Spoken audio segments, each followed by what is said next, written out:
Akwụkwọ ọnụọgụgụ isi nke 16. Ma Kora, nwa Izha, nwa Kohat, nwa Livai, ya na Datan na Abiram ụmụ Eliab na On, nwa Pelet bụ ụmụ Ruben chịrị ndị ikom. Ha wee bilie n'ihu Moses, ha na ndị ikom ụfọdụ ndị sitere n'ụmụ Izrel, ọgụ ndị isi nzukọ 12 ndị a kpọrọ ịbịa na nzute, ndị ikom a maara aha ha. Ha wee kpọkọta onwe ha imegide Moses na imegide Erọn, sị ha, "O zuworo unu, n'ihi na nzukọ Izrel niile, ha niile n'otu n'otu dị nsọ. Ọ bụkwa n'etiti ha ka Jehova nọ. Ọ bụkwa gịnị mere unu na-ebuli onwe unu karịa mkpọkọta nke Jehova?" Moses wee nụ ya, wee daa akpa ihu ya n'ala.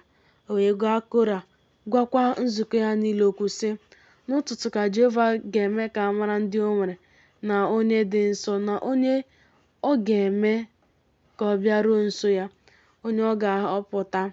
Onye ahụ ka ọ ga-emekwa ka ọ bịaruo nso ya. Meenụ nke a, chirenụ n'onwe unu ihe ịgụ ọkụ, Kora na nzukọ ya niile, tinyekwanụ ọkụ n'ime ha, tụkwasịkwa n'elu ha ihe nsure ọkụ na-esi isi ụtọ n'ihu Jehova echi. Ọ ga-erukwa na nwoke ahụ nke Jehova ga-ahọpụta, onye ahụ bụ onye nsọ. O zuworo unu ụmụ Livai." Moses wee sị Kora, "Biko nụrụnụ, ụmụ Livai.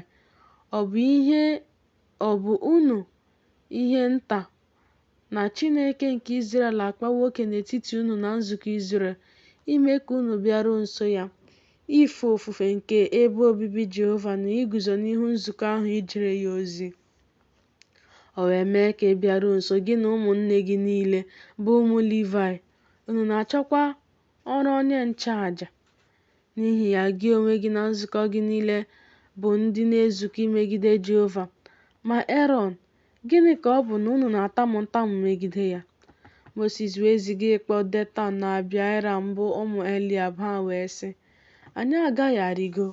Ọ bụ ihe nta na imewo ka anyị si n'ala nke mmiri ara ehi na mmanụ aṅụ na-eru n'ime ya rịgopụta, ime ka anyị nwụọ n'ọzara nke a?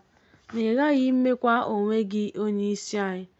Ọzọkwa, ọ bụghị ala nke mmiri ara ehi na mmanụ aṅụ na-eru n'ime ya ka ị meworo ka anyị baa? Ị nyeghịkwa anyị ihe nketa, bụ ubi na ubi vaịn. Ị ga-arụkpọ anya ndị ikom ndị a? Anyị agaghị arịgo." Moses wee wee iwe dị ọkụ nke ukwuu, wee sị Jehova, "Echela onyinye ịnata ihe ọma ha ihu.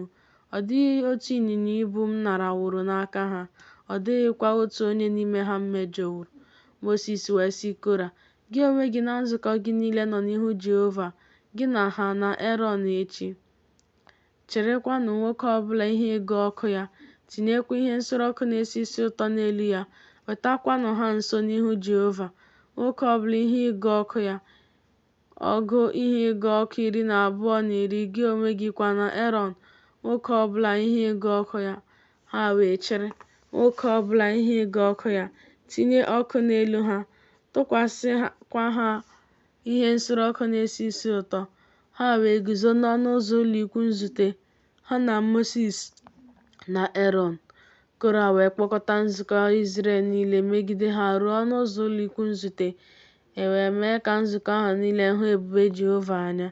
Jehova wee gwa Moses na Erọn okwu sị, "Kewapụnụ onwe unu n'etiti nzukọ nke a, ka m wee mee ka ha gwụsịa dịka n'otu ntabi anya."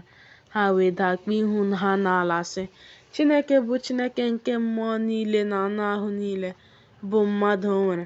Ọ sị na otu nwoke emehie, ị ga-ewesakwa nzukọ a niile iwe?" Jehova wee gwa Moses okwu sị, "Gwa nzukọ Izrel okwu sị, sinụ na gburugburu ebe obibi nke Kora na Datan na Abiram rigo." Moses wee bulie jekwuru Datan na Abiram, ndị okenye Izrel wee soo ya. O wee gwa nzukọ Izrel okwu sị, "Biko sinụ n'ụlọ ikwu ndị ikom ndị a bụ ndị na-emebi iwu wezuga onwe unu. Unu emetụkwala ihe ọbụla ha nwere, ka e wee ghara ikpochapụ unu n'ime mmehie ha niile."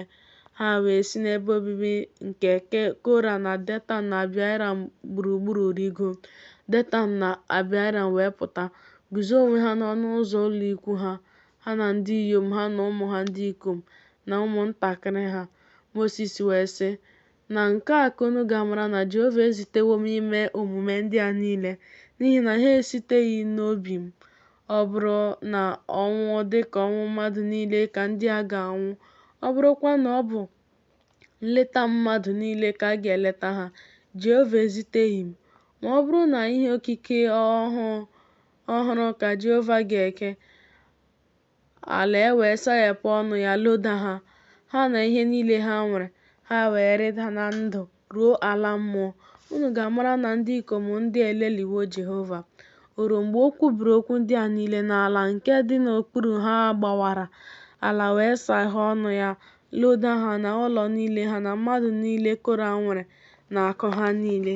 Ha wee rịda na ndụ ruo ala mmụọ, ha onwe ha na ihe niile ha nwere. Ala wee mechie n'elu ha, ha wee si n'etiti mkpọkọta ahụ laa n'iyi. Izrel niile ndị nọ ha gburugburu wee gbalaga n'olu akwa ha, n'ihi na ha sịrị, ka ala wee ghara iloda anyị. Ọkụ wee si n'ebe Jehova nọ pụta, ripịa ọgụ ndị ikom 12 ahụ na-eweta nsọ ihe nsure ọkụ na-esi isi ụtọ. Jehova wee gwa Mosis okwu sị, gwa Elieza nwa Erọn bụ onye nchụaja ka o si n'etiti nsure ọkụ ahụ chilie ihe ịgụ ọkụ ahụ. Gị kpọsakwa ọkụ ahụ n'akụkụ ahụ, n'ihi na ha dị nsọ, bụ ihe ịgụ ọkụ nke ndị mmehie ndị a ndị megidere mkpụrụ obi ha, ka e werekwa ha kpụọ mbadamba ihe ịbụ ihe mmachite dịrị ebe ịchụ àjà, n'ihi na ha wetara ha nso n'ihu Jehova. Ha dịkwa nsọ, ha ga-abụkwara ụmụ Izrel ihe ịrịba ama. Elieza bụ onye nchụaja wee chịrị ihe ịgụ ọkụ ọla ahụ nke ndị ahụ esuriri ọkụ wetara nso. Ha wee tisaa ha ka ha bụrụ ihe mmachite dịrị ebe ịchụ àjà, ịbụrụ ụmụ Izrel ihe ncheta, ka nwoke ala ọzọ onye na-esiteghị na mkpụrụ Erọn wee ghara ịbịa nso isuru ihe nsure ọkụ na-esi isi ụtọ n'ihu Jehova, ka ọ ghara ịdị ka Kora, dịkwa ka nzukọ ya, dịka Jehova gwara ya okwu n'aka Mosis. Ma nzukọ niile nke ụmụ Izrel tamuru ntamu n'echi ya megide Mosis, megidekwa Erọn, sị, unu onwe unu emewo ka ndị nke Jehova nwụọ.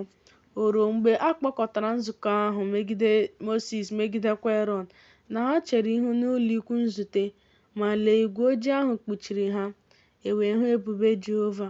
Mosis na Erọn wee bịa n'ihu ụlọ ikwu nzute. Jehova wee gwa Mosis okwu sị, sinụ n'etiti nzukọ a bilie, ka m wee mee ka ha gwụsịa dịka n'otu ntabi anya. Ha wee dakpuo ihu ha n'ala. Mosis wee sị Erọn, were ihe ịgụ ọkụ gị, tinye ọkụ n'elu ya sitere n'elu ebe ịchụ àjà, tụkwasịkwa ya ihe nsure ọkụ na-esi isi ụtọ. Buru ya jekwuru nzukọ Izrel ngwa ngwa, kwuchiere ha mmehie ha, n'ihi na iwe ahụ esiwo n'ihu Jehova pụta. Ihe otite ahụ amalitewo. Erọn wee were dịka Mosis kwuru, gbaba n'etiti mkpọkọta ahụ, ma lee, ihe otite ahụ amalitewo n'etiti ndị Izrel. O wee tinye ihe nsure ọkụ ahụ na-esi isi ụtọ, wee kpuchiere ndị ahụ mmehie ha. O wee guzo n'etiti ndị nwụrụ anwụ na ndị dị ndụ, e wee gbochie ihe otite ahụ. Ma ndị nwụrụ anwụ n'ihe otite ahụ dị ọgụ nnu na nnu 16 na ọgụ 15, na-agụghị ndị nwụrụ anwụ n'okwu Kora. Erọn wee laghachikwuru Mosis ruo ọnụ ụzọ ụlọ ikwu nzute, e wee gbochie ihe otite ahụ.